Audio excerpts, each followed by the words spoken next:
What's up? How's it going, folks? Thanks for joining me. Welcome to the Flipside, and as Eric has so dutifully pointed out already, I am 3 minutes late. My apologies. I do try to get here on time, but what usually happens is I'm busy doing things, and I look down at my watch and I'm like, oh crap! And it's time to get started. So that's usually what happens. Don't listen to Eric. He's just in a grumpy mood. His medication was off a little bit this morning, so he's not here in the basement with me, no matter what he says. So there you have it. Let's see here. So it belongs in a museum. What we do on It Belongs in a Museum is we just take a couple of games off of my shelf, and they're usually older games. Games that tend to be, we've put the arbitrary limit of 5 years old or older. Generally speaking, you'll find games on this series that you probably won't readily see anywhere out in the wild unless you are in the middle of a concerted effort to find them. We might break that rule or guideline today, but generally speaking, we usually talk about games here on It Belongs in a Museum that you probably won't see at just your Target, or you won't find them at your local hobby store. Now, you might find them on the shelves at board game stores. If you have a friendly local game store that you go to, you might find them on those shelves. But generally speaking, you probably won't, but you could. You might find them if your FLGS has a kind of like a buyback system, where if you sell some of your older games, they'll give you store credit for newer games. You might find them in that area of the store where they're selling the older games that other people have kind of traded in. You might find them there. That's the kind of stuff that we go over here on It Belongs in a Museum. You'll find that most of the people interested in the hobby are generally, and again, I say that a lot because I know everybody's different, but generally speaking, I think you'll find that a lot of people that cover stuff on their channels and content creators and that kind of thing, they're usually going to stick towards the new stuff that's coming out, because honestly and frankly, that's where the money is, right? People who are trying to put out a new game, or they're kickstarting or crowdfunding some other way, using some other site, they're crowdfunding, and you're getting content based on stuff that is new, or not even new, but hasn't even come out yet, and that's where a lot of the content is centered around. What we like to do at least one day out of the week here is kind of centralize on the older games that are going to be possibly still available, and if you see it, my goal here with this series is that you'll have some information about it already. You kind of know what to expect if you open the box and that kind of thing. So that's generally what we're talking about here. Let's see here. Where are we at? Boom. All right, gonna say hi to everybody. Hello, Eric. Good to see you. Oh, there you're starting before the beginning. I know, right? He preempts even the beginning. Knew you were there. Hi, Micah. Yeah, good to see you. What's up? What's up? Hey, Tom. Hey, Tom. Tom is here. Good to see you. Let's see. Vanessa is here. What's up, Vanessa? Good to see you too. Ryan is here. Just sent you an email today. Good to see you again, Ryan. Jeff is here. What's up? Let's see. That looks like Multiplayer is here. Good to see you too. Scott Drews is here. You said basement. I'm so proud. I know. You're rubbing off on me. Graduated to outhouse. No, I don't have an outhouse. Invalid then. Moving up in the world, Bushman. It smells better. Oh my gosh. Wow. You guys are amazing. All right. So welcome everybody. Thank you for being here. Now, what we do here to make it a little bit more fun is we have a little bit of a contest, a giveaway for each of the games. And we usually go over 2, and I try to keep it within an hour. And so what we do for each of those 2 games, we have a little bit of a contest. I'm going to give you a couple of clues, usually just a couple of mechanisms and the year it was released. If people are still stumped after that, I usually give maybe a couple more mechanisms. So that people can be a little bit more laser focused on it. And whomever is the person in the chat who guesses correctly the game that we're about to go over will receive a prize, a surprise package from the Flipside of board games. And it will basically have a sticker in it and something else. And usually that something else, according to Eric, at least, will be one of my bills or some other type of thing where I'm asking you for money. That's not the case. So what we usually do in there is we put in maybe a board game, a card game, some other kind of board game accessory, something that's loosely connected to, well, not loosely, well, at least loosely connected to board gaming and or pop culture in some way, shape, or form. So that's what we do, and it's just to make it a little bit more fun. Do not think that this is going to be some overly generous gift. No, that is not the case. It's just simply a small thank you for taking part in the contest and the stream. So that's what's going to happen here. Joined a new dating site, Brailing for Love. Wow, Eric, really? Perfectly for us ugly folks. Tried the over 40, 50, 60 sites.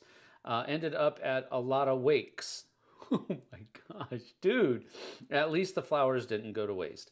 Awesome. My goodness gracious.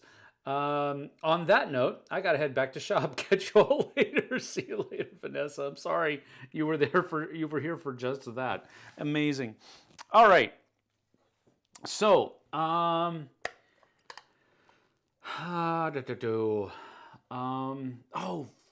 Fart Knocker. Left it upstairs. All right, so I do have my phone. So if y'all, anyone looking for a solo gaming, solo conversing, solo company keeping guy, I'm their man, and get off my lawn. That is about the size of it, yes. Okay.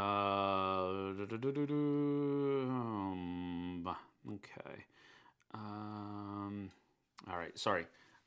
Got something from somebody in my city group, so I wanted to check to make sure. But that's something I can respond to a little bit later. All right. Thank you for being here. So the first thing that we're going to do here is the first game that we're going to go over is. First clue, all right? So first clue is that it was produced in 2008. 2008 is that is the first clue. The second clue is going to be a couple of mechanisms. And here we have hand management and multi-use cards. All right, so hand management and multi-use cards are the 2 mechanisms that are utilized in this game that was produced in 2008.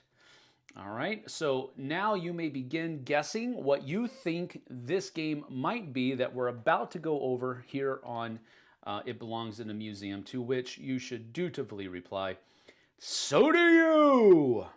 Because that's where I got the idea of the series from.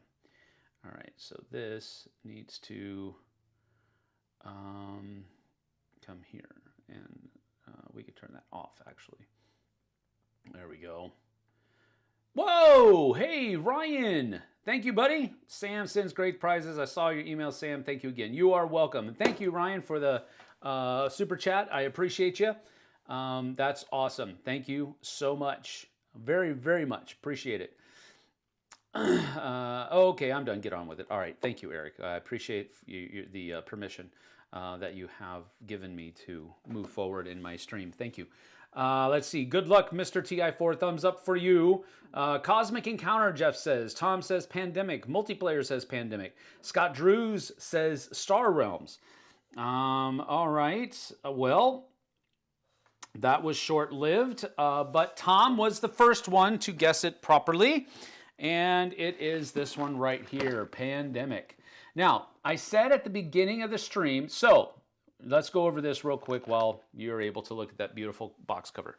At the beginning, I said that we give away a prize, all right? So now that Tom has won the prize, Tom is able to accept the gift, and he's going to send me his shipping information using flipsideobg@gmail.com, or he also has the opportunity of giving his winnings away to somebody else that is in the chat, and so he will have to make that decision right now, which he is about to. Is Pandemic the only game listed as a result of those clues for anyone else? Oh my goodness. Well, you're welcome. That's what I see. I'm just trying to save time. That's what it is. See? Yeah. All right. So Tom is asking, multiplayer, have you won yet? And the reason he's asking is because he's probably going to be giving you his winnings if you have not yet won. So there you have it. Really? Really? Pandemic? No, but I'm European. Maybe too difficult to send. You would be wrong, multiplayer. That's one of the things that we do. We don't have any type of continent restrictions or, location restrictions. Anybody can win. Anybody can participate. So, multiplayer, I'm pretty sure Tom is about to give you his winnings. So, congratulations. What I'm going to need you to do then, sir, is, or ma'am, since I can't tell from your avatar there. Let's see. You need to send me your email. I'm sorry. You need to send me an email at flipsideobg@gmail.com. And I'm putting it into the chat right now so that as soon as I can get my fingers to work properly, gmail.com. There we go.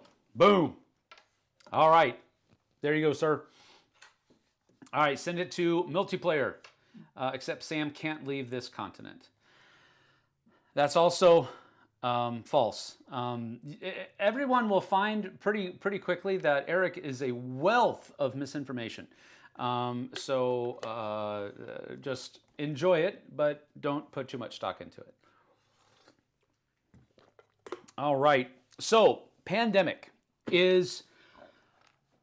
I almost feel strange covering Pandemic on It Belongs in a Museum, but I think if any game that we've covered really kind of fits that bill, I think, especially from a modern gaming perspective, Pandemic really does, in a very good way.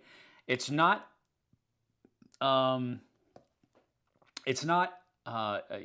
overdone or outdone or invalid or anything like that, but it has begun a trend of cooperative games. Now, I'm not saying that it began it. I'm not saying that it was the first one, but it was definitely one of the first, at least in my gaming experience, that really kind of brought to the surface my enjoyment of cooperative games. And so if any of the games that we have covered on these 43 episodes really kind of fits the bill, this is one of those that I would not be surprised if we saw if we were walking through at least a toy museum or something to that effect, that we would see an exhibit on the Pandemic system that has been created. It has been used, reused, and reused in a variety of different contexts, with different themes and that kind of stuff. Many of them historical, some of them not. Star Wars: The Clone Wars is built upon the Pandemic system. They've done legacy games. I mean, there is a number of different kinds of Pandemic system games that are out there, and I think that alone is what really kind of does it justice. as far as it being on a stream like this, because it's from 2008. All right, so we're talking a good 17 years old at this point. But it didn't just come out and this is the only version of it. It has blossomed and burgeoned into a number of different games that use the system that is located in this box, that is within these cardboard shelves. Let's see, do you like it as much as Z does? Well, Z does really enjoy this, and I think Z probably carries most of the heft with liking Pandemic. I do enjoy it, and I do enjoy a lot of the system, a lot of the games that use its system. But I would probably say that Z is okay. You need to be quiet. Z is probably the one that likes the system better than I do, but it's still a really good system. Sam isn't welcomed to other continents. I wouldn't even go that far. Or at least don't dislike Eric. We love Eric, or at least we don't dislike Eric. Well, I said Sam is welcome to visit here in Finland, but he said no to want to go to Norway. I didn't say no to Finland. I just said that I would really love to go to Norway, and I've always wanted to go to Norway. If I go to Norway, I'm going to try to go to Finland too, and I'm also going to probably try to go to Denmark, and then I'm also going to try to go to, oh crap, why did it just escape my mind? Finland, Denmark, Norway, Sweden. Thank you. Let's see. Broken Beard's here. What's up? What's up? It's enough of a big deal that people get Leacock's permission or blessing to make their games that are even in the same wheelhouse. Right? And it's weird no one else is asked. Micah, my heritage is finished, Karen says. Awesome. All right. Well, let's go ahead and get down to the table, and we will start taking a look at those things that are in this box. Oh, man, I hate that. Sorry. I like the transitioned breaks. I don't like having that boink. Here I am. So there you have it. And then we have to do this. All right. There we go. All right. Let me move this over a little bit so we have a better idea of everything that's in there. All right. So boink. All right, so here we go. We do have some, a bunch of expansion comment in here. All right, so we have, this is the main rule book. This is one of the expansions that I have called On the Brink, and then this is another one called In the Lab. And so these are extra things that kind of fit inside the box, kind of, sort of, iffy. A little bit of lid lift, but the rule book that you're looking at here, it is a very streamlined system. This is what it's going to look like set up, basically. And then you have a whole bunch of other stuff that's going on here, how to play, the different actions that you're able to do, and then other actions that will come into effect during the course of the game. And so, but as you can see, the game in and of itself is not a difficult game at all as far as rule books are concerned. You have a lot of information packed in here, but as you can see, there's a lot of illustrations and there's a lot of explanation on what you're looking at and so forth. So, and then on the back of the page, you just have a brief synopsis of roles and the different abilities that each of these different people have. Then you have some commonly overlooked rules and of course the credits, but this rule book is super light. All right, so that gives you an idea of that. Now, here is the board. And the board is not overly large. It's probably, I would imagine, I would say, I would call this standard sized, at least for a board game. And so you have all of these different connections, and you have 4 different viruses that are attacking humanity. And you are tasked with trying to, first of all, control and then heal. And then, of course, this is a this is one of the expansions that comes in with this one right here. We have a new we have a new virus that is coming out. So, and there's other mechanisms that are introduced in this where you actually can take and research different strains and stuff like that in the lab. And then the On the Brink actually brings it into it turns it into a I believe a traitor card. So you have roles that you have, then you have pawns, event cards, disease cubes, and so forth and so on. Then you have mutations and mutation cards. And I believe in here it brings into the idea of the bioterrorist. So one of you, instead of being a person that is working for the betterment of humanity, you're working against everybody else. So people can like or dislike that. Anyway, this was a thing that came in the lab expansion. So another thing is out there. So there you have it. And there's something on the other side. It is not double-sided. It also came with this little sideboard, the In the Lab sideboard, but this doesn't come in the base game. Excuse me. This comes in the Lab expansion. So one of the things that you can do is you can start researching different strains and so forth and so on, and then there's other cards that you're going to be able to purchase over here as well to kind of do it. I haven't played this in a while, but I did enjoy what this part did. I didn't really enjoy the bioterrorist aspect, but now I do have a bunch of stuff in here that is not going to come in your base game. So, and I did not take the time to separate it all, so I apologize.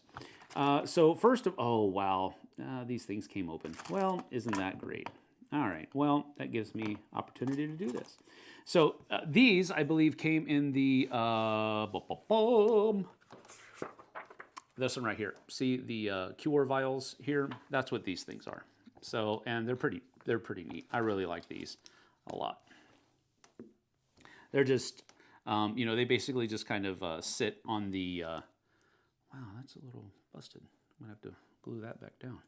All right, and then there's also, I believe, I want to say, you used to be able to purchase these on Etsy or something to that effect, where people kind of had these created, but they are like different shaped plastic pieces that are in all of the different shapes that the viruses are in the game. So it gives you an idea of what's going on there. All right. So that's what all of these are, and they are all over the place. So yeah, I'm gonna be able to go through those in just a little bit. Doesn't that sound fun? But this is just one of those things where these little petri dishes, which also I don't believe, I don't remember where I got these from, but these are pretty cool little petri dishes that you could purchase. Doesn't come in the base game, like I said. These, however, do. You can start building in one of the expansions. You can start building hospitals and research centers and so forth and so on. So that's what these things are. And so, yeah. So that's that. Come on, you can open. There we go. There we go, see? These are just the cards that you would use. Here are a number of the different roles that can be used as well in the game. And roles just simply means that you're going to have a special ability that only you're going to be able to do. The archivist the containment specialist. And note that these have a little thing on them, and it basically means that that's the, this is from On the Brink, I believe. And then you also have these guys, the field director, the virologist. These are all in the lab. So there are different people that come in different expansions.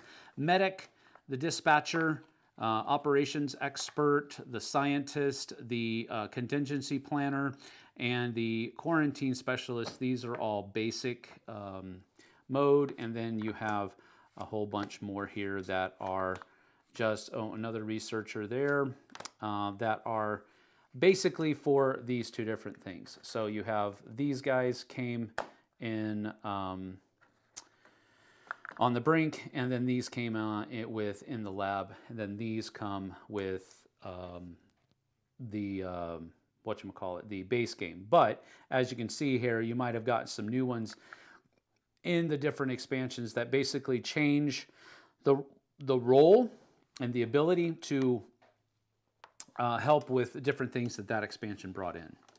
And then you have player aids for all of the different people. It's double-sided. And then you have, of course, the epidemic cards, you have mutations, and so forth and so on. So you have a whole bunch of different stuff going on here. And so I don't know that, let me see, that, and then this, that can go here. And then these are just extras that you could use to make your own stuff, whatever. This is this one comes with the On the Brink. I believe it is the paper that the bioterrorist has to use as he's going through the game. So there you have it. But as you can see, it's a lot of cool stuff in the game, and it's a pretty fun one at that. Again, in the base game, all of these things would be replaced with cubes of the same color. So it's a little bit different here. A lot of people said about these that they thought they were cool. You know, back in the day, they thought they were cool, but they don't fit on the board as well as cubes do. So as you can see, the difference, the size difference is not great, but you kind of get the idea, right? You have, here's a couple of the cubes, and then here's a couple of the mutations. So there is a size difference there. Cubes fit better on the board than these things do, but these things are cooler, period. End of discussion, hard stop, at least in my opinion. But you kind of get the idea, right? So that is Pandemic. I will be separating all of these later because this is bugging me, but I'm not going to let it bug me on camera because that wouldn't be cool. Come on, let's go.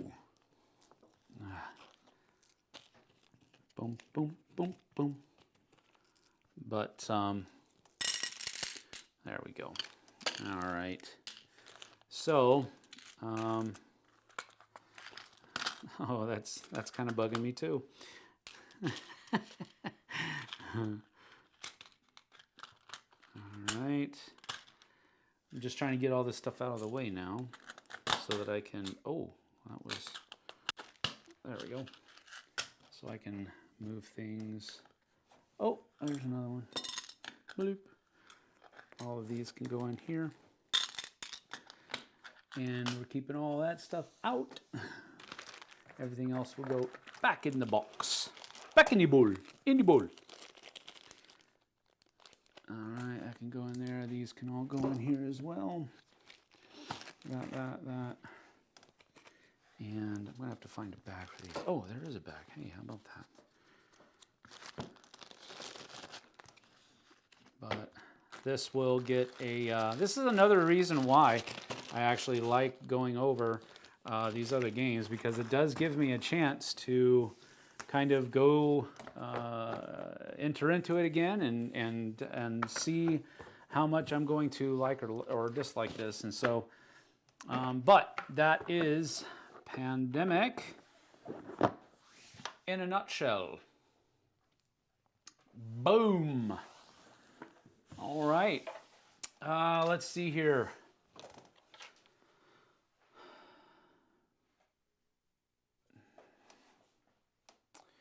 All right, going back to catch up with chat here. My heritage is finished, Karen says. All right, that's where we stopped from father's or mother's side. Jeff, this is one of the few games that I went out and bought upgraded pieces for. It deserves better than plain old cubes. I would agree with that, Jeff. That's one of the reasons why I have all the stuff I do, I think. I like Pandemic because it's one of the few games that are thin enough to fit in a column of games for aesthetics. Well, there you have it. Stefan is here. What's up, Stefan? Good to see you. Karen says that she's finished on her mother's side. Think I'd rather Thunderbirds over original Pandemic, in my opinion. Wow. See, here's the thing. Z was a big proponent of Thunderbirds, and I could not get past the theme. Could not. It's a show that I cringe every time I try to start watching it. And every time I look at the artwork in Thunderbirds, I cringe because it reminds me of the TV show, and I'm like, bleh, bleh. I just never enjoyed it. Z did, so take that for what it's worth. I wish they would reprint Thunderbirds. Yeah, so do I, with a different theme. Oh wait, I already have it. It's called Pandemic, so don't have to worry about it. Cool. Gee, Sam, show all the expansions, and we'll be here till Friday. Thanks, buddy. I'll take that under advisement. Broken Beer says, I really appreciate when developers add the steps in turn onto the board. I do too. Vials are his meds. No, they aren't. Okay, kids, put on some music. We'll be here for a while. I expect you to serenade us, Eric. Yeah, see? Have you all opinion about Pandemic board games? Which are your favorite, if at all? Let's see. I really enjoyed the Pandemic Season 1. Legacy Season 1. I really enjoyed that one. Season 2 kind of took it into a different area with parts of the board not being there. I thought that was kind of strange for Pandemic. But I will say a very similar mechanism has been revived, for me at least, in Legends of the West, the Ticket to Ride legacy games, and I really enjoy it in that one. So I think it was probably just the theme, which is strange because it works in both situations, right? In the Ticket to Ride legacy game, you're expanding the network of railroads into those different systems, and in Pandemic Legacy Season 2, you are reestablishing communication with different parts of the world as it collapsed, after it collapsed in Season 1. So that's a cool thing. It just felt strange. But after having played Ticket to Ride Legacy, that was, I totally get it now. I think my favorite Pandemic system game, though, is probably Star Wars The Clone Wars. Basically just because of its theme, but I think the system works very well.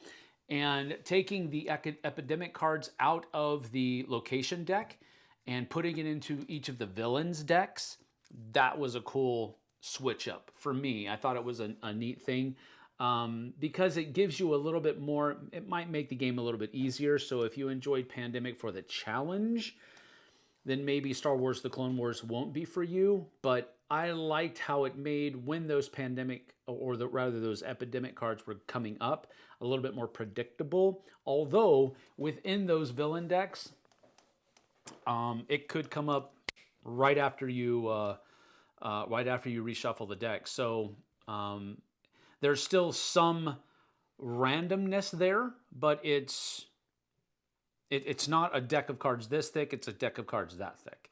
So hopefully that makes sense. I've only played the original and a couple of the legacy. Sorry, accidentally hit caps lock. Sure, Tom. Sure. You really meant to say I only have played the original and a couple of the legacy.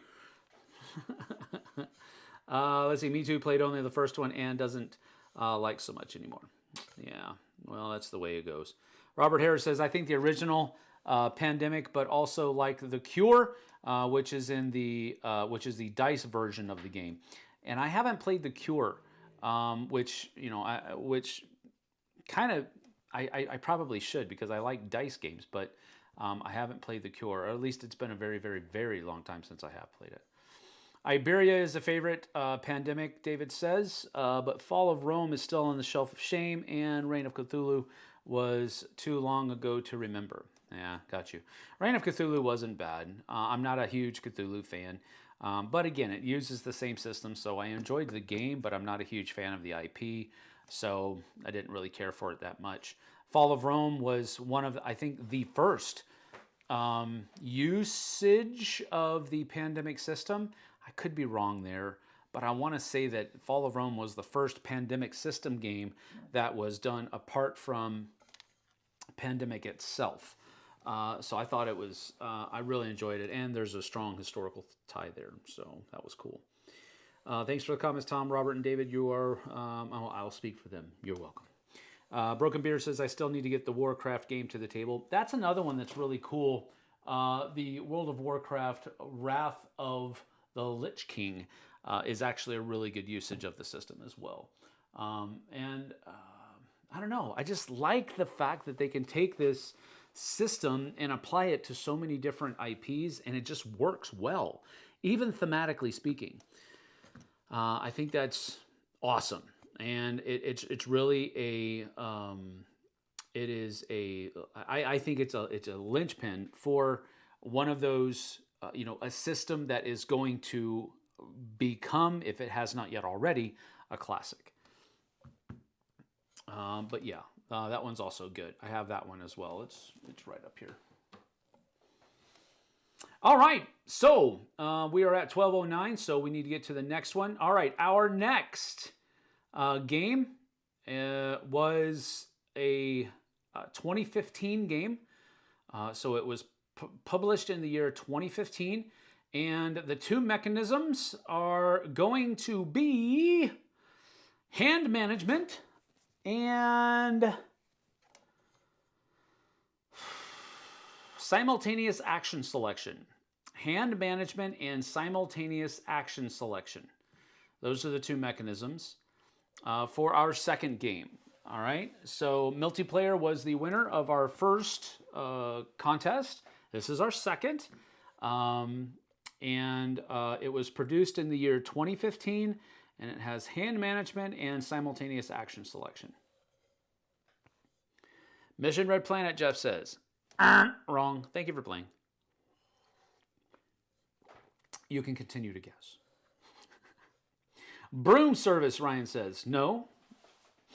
ASL. No. For everybody else, ASL means Advanced Squad Leader. Or American Sign Language. Either one. Raptor, Ryan says. Tom asks, would he do Blood Rage? Robert Harris says, Blood Rage. Broken Beard says, Super Motherhood. That's funny. Super Motherhood. I mean, Motherload. Fury of Dracula, Jeff C says, Mombosa, Tom says. I guess he dropped the idea of doing Blood Rage. You didn't even try to guess it. Pirates of the Seven Seas, Pirates of the Seven Seas. Both of you have said that. Well, here's the thing. Since Tom only asked about it, and Robert Harris actually took the Nestea plunge and guessed Blood Rage, guess what? Sometimes, Tom, you just need to guess and not ask. Because Blood Rage is absolutely what we're going to be talking about next. And it is a 2015 game. This is 10 years old, people. 10 years old. And my goodness, Champions of Midgard and Blood Rage both came out in the same year. Didn't realize that, but there you have it. Wow. Couple of super great games. Ole Steinus and Eric M.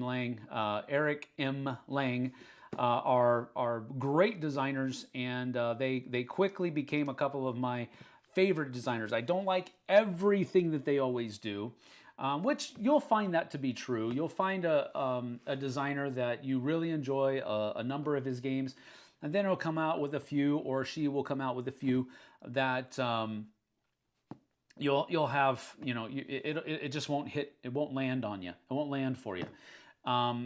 And that's been definitely the case for both Ole Steinus, who designed Champions of Midgard, and Eric M. Lang, who designed my favorite game of all time, Blood Rage.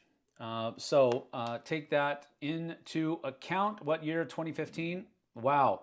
He knew American Sign Language. Impressed.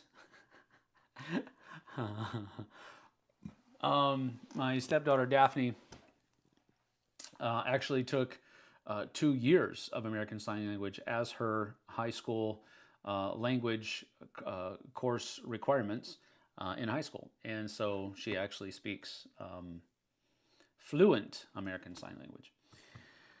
Game of Thrones, the card game. Robert wins. Why would you talk about this game? Why would I not talk about this game? It fits the bill. It came out more than 5 years ago, and it definitely belongs in a museum because it is one of the best games of all time, in my opinion.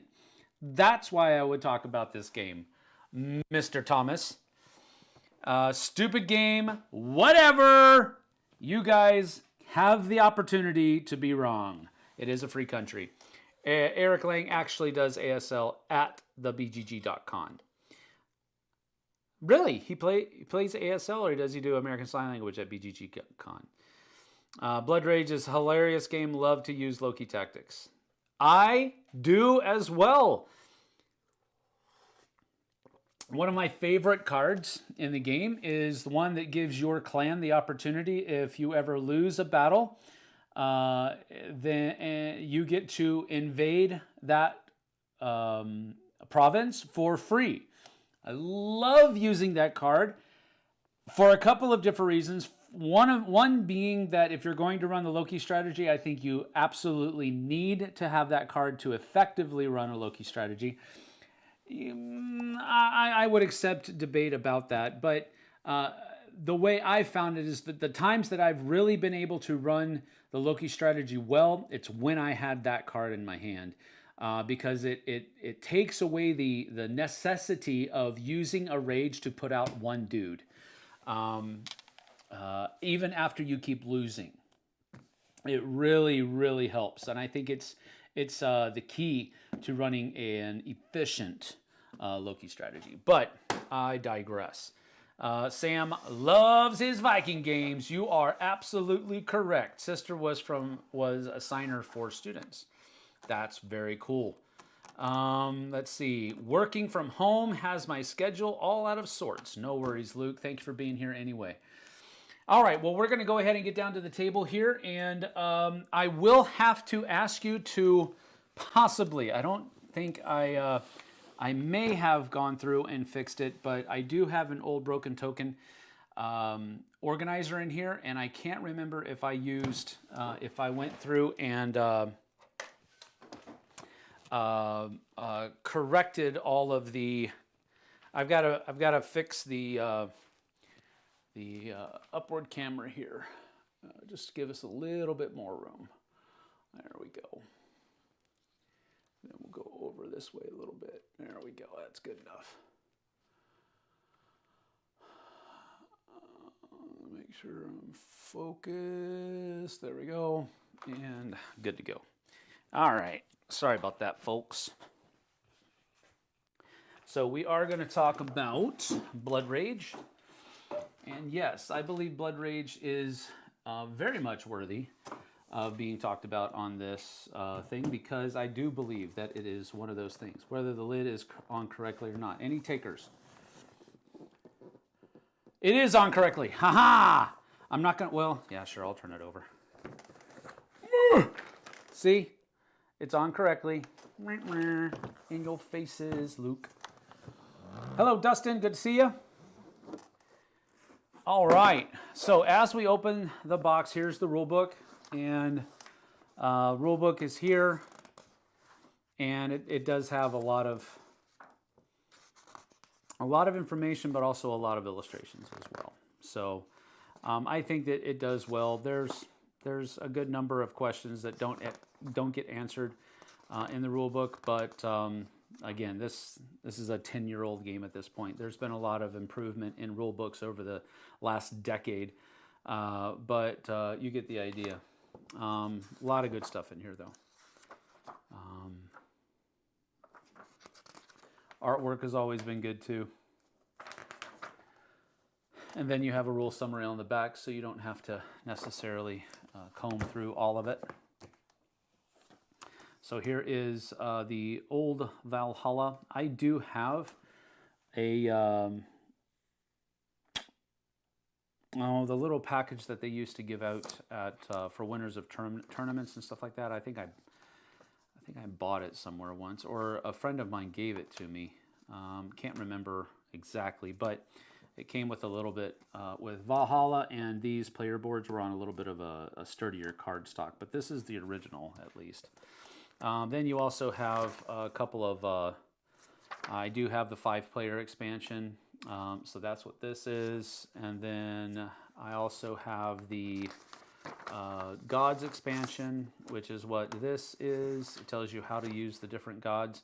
One of the things that it tells you in the gods is that you should use 2 gods for each game, and I don't agree with that. I think it's more fun to use 2 gods each age, so that you use 6 gods for one game. I just think it's more fun. But again, just sharing the artwork and that kind of stuff.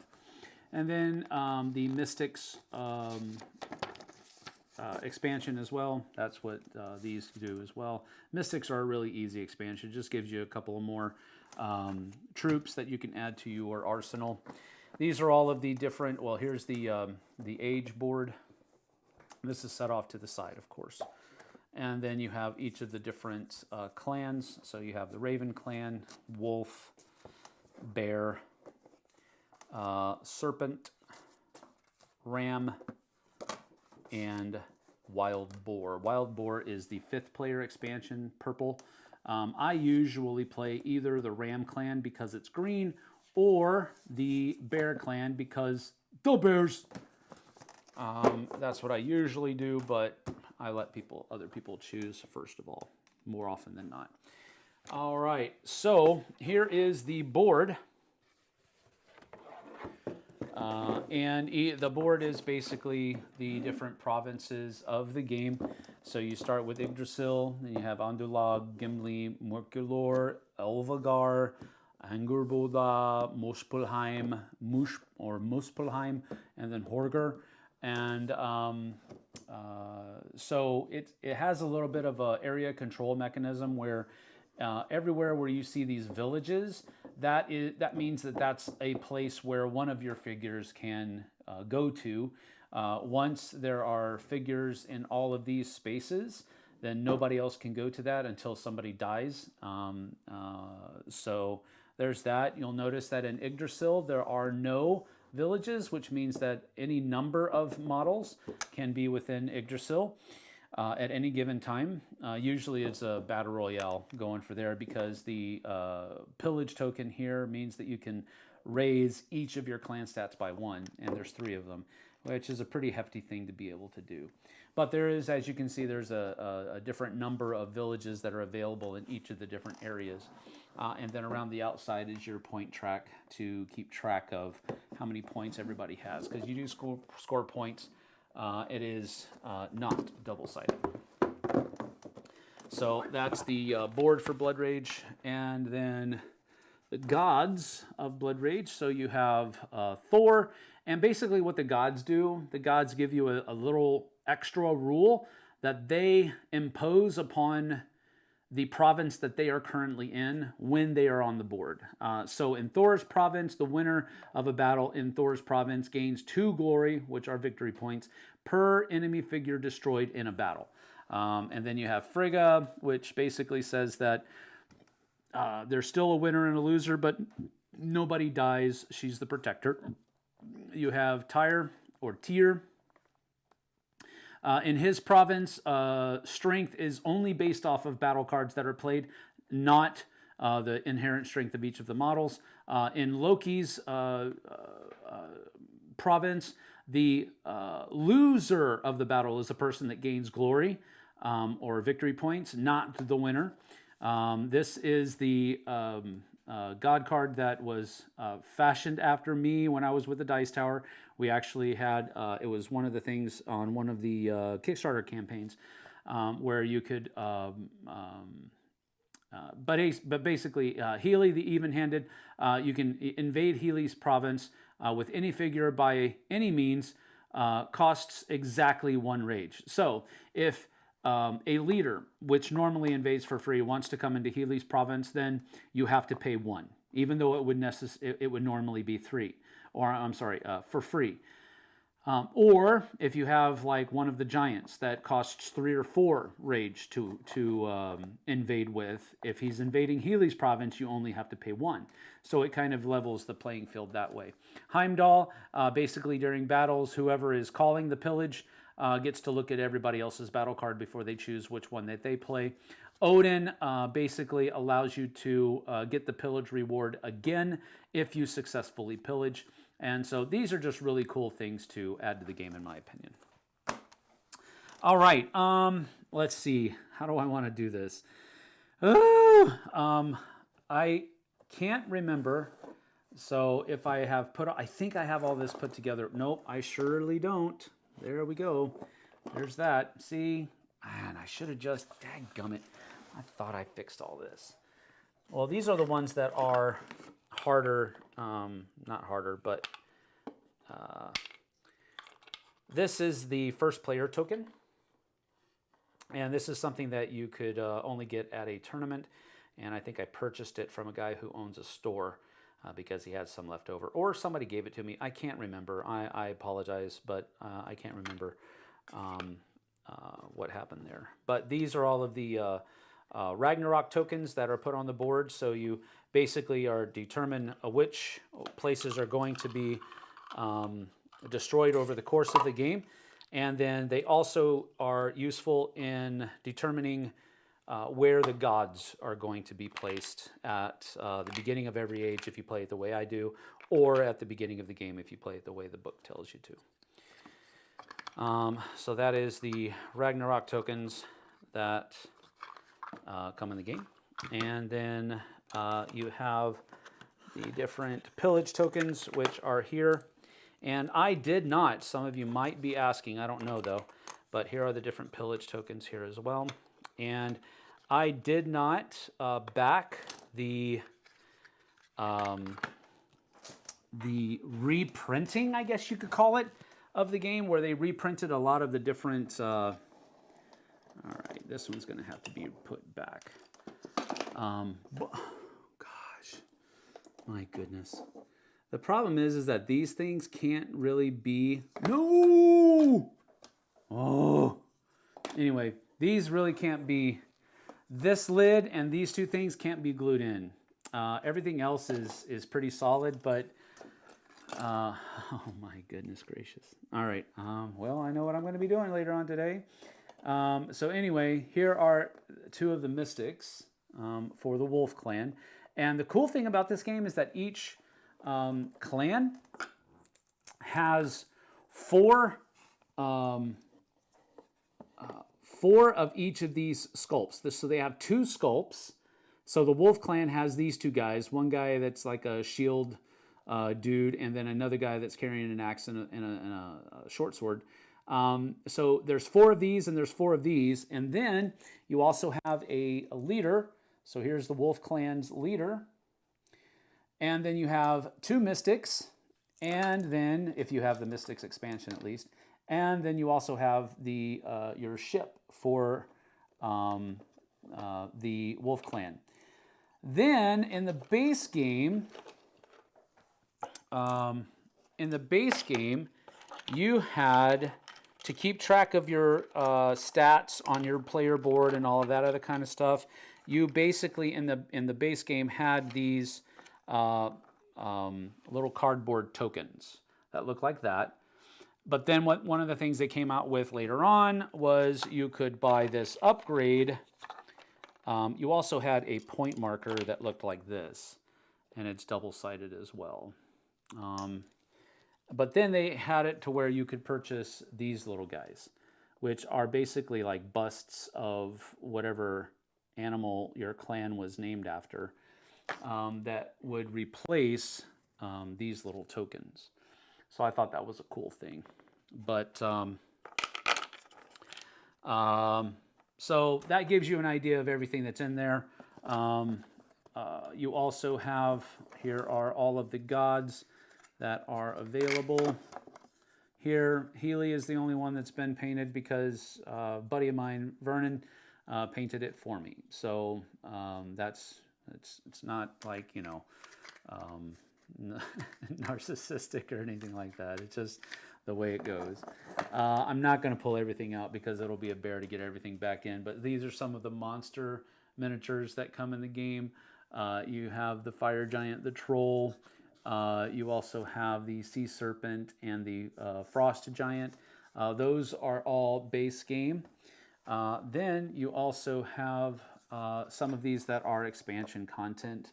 Things like Fenrir, the mystic troll, the mountain giant, and then the wolfman that come in there. And then there's also more monsters down there that are smaller, but those are the big ones at least.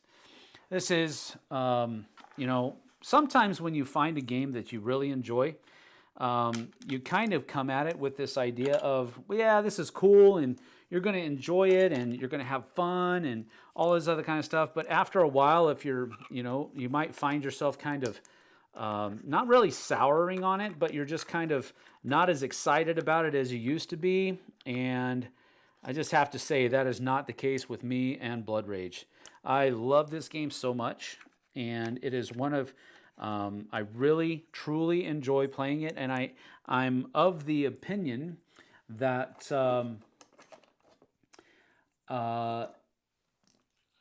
every time that I play Blood Rage, it becomes one of those experiences that basically I just relearn, or I figure out again how much I enjoy the game. And it's just one of those things where, why am I missing some dudes? Oh, here they are. There. And I think that's going to come like this. Or maybe I'm just going to do that. I'm going to show you how this is supposed to fit because I want you to see it because I think it's really cool. But it's providing some dead space for the air, and I apologize. But all right, so this is how each of these things is supposed to hold all of its pieces. And it does have little edges to hold the edge in place like that. And then this little guy here is placed on top there. And then these things, which unfortunately can't be glued in, get placed on this right here, and it's supposed to be to where all of these figures, bases fit over top and goes in there like that, and then the same thing goes for the other side. It's actually a really, really good design, but I have found that it is somewhat problematic because they're not stored this way, they're stored vertically for space. But again, this is how all 1, 2, 3, 4, 5, all 6 of these clans are stored with the broken token insert. So that is that. Blood Rage.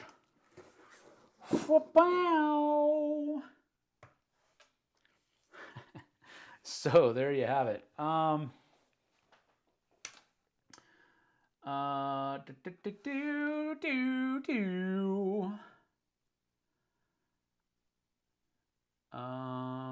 Let's see here. Your game looks well played.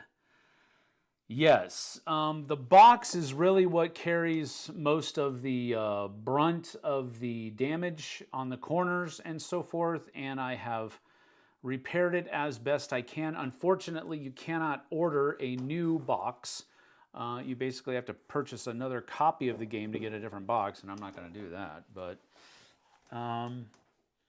bets on whether the lid is on correct. Okay, shut up, Luke. Blood Rage gushing about to commence. Get your ponchos.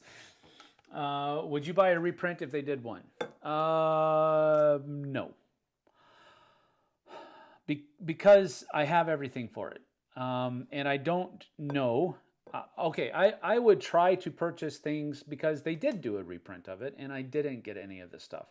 But part of the reason why I didn't do it wasn't a reprint. It was like they were trying to do the digital version, and I don't even remember anything. But they redid a lot of the gods. They redid some of the monsters and all of that kind of stuff. And I think there might have been some crossover with Rising Sun or something. I can't remember exactly. But to answer your question, probably not, because the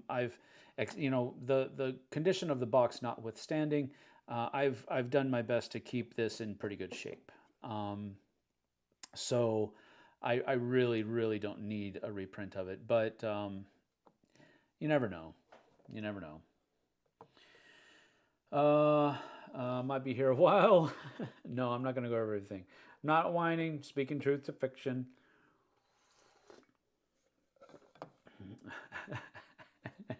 That's supposed to go for David and not with his smiley. And with this smiley. Not a fan of card drafting, but I make an exception for this game, David says. Very cool. I'll give him Champs and Midgard, however, Blood Rage. What's the card do? Lose immediately?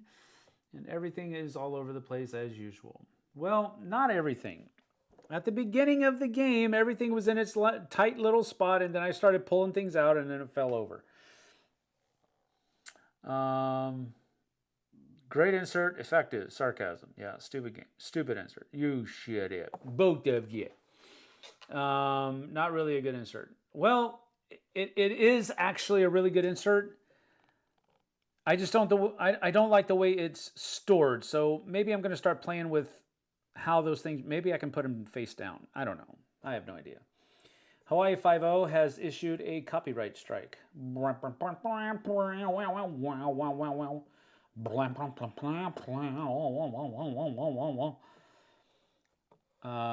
complaints. He covered TI Forest. Right? Yep. Can't believe it. It took 43 episodes to get to Blood Rage. Yep, I know. So even AI thinks it's a stupid game. Nope, I don't. Oh, it said David says the interface on the digital edition of the game is not good. Interesting. I've never played it digitally. So cool. Good game. Insert has its flaws, but is okay. If my insert starts falling apart that easy, I might try super gluing magnets. Ooh. Now, hey. That is something I didn't think about, David. All right. I'm going to try that. All right. But we are 6 minutes over. I'm going to go ahead and get on out of here. Thank you for joining me here on It Belongs in a Museum. We talked about Pandemic and Blood Rage today. Two modern classics. I'm going to go ahead and say that because whether you love it or you hate it, you got to say that Blood Rage was and is an amazing game and design. And the same thing is true for Pandemic. And we'll probably have more people agree with that for Pandemic than with Blood Rage, but that's okay. You guys have the right to be wrong. They're both great games in my opinion. Thank you for joining us. We'll see you guys and gals later on the flip side. I may or may not be doing a playthrough with Jesse today, this afternoon at 2 o'clock. It depends on how fastly I can get, or quickly rather, fastly is not a word, how quickly I can get my review for the Dice Tower recorded today. We'll have to see. Because I also have to get some editing done, and we've got people coming over tonight, and we've got a kid that has to be taken to practice. Goose fraba. We'll see. If you don't see it put up, then that means it's not going to happen. At the very least, however, come on back tomorrow for a live review in the afternoon, and we will see you then. Take care. Thanks for being here. See you on the flip side, folks. Bye-bye.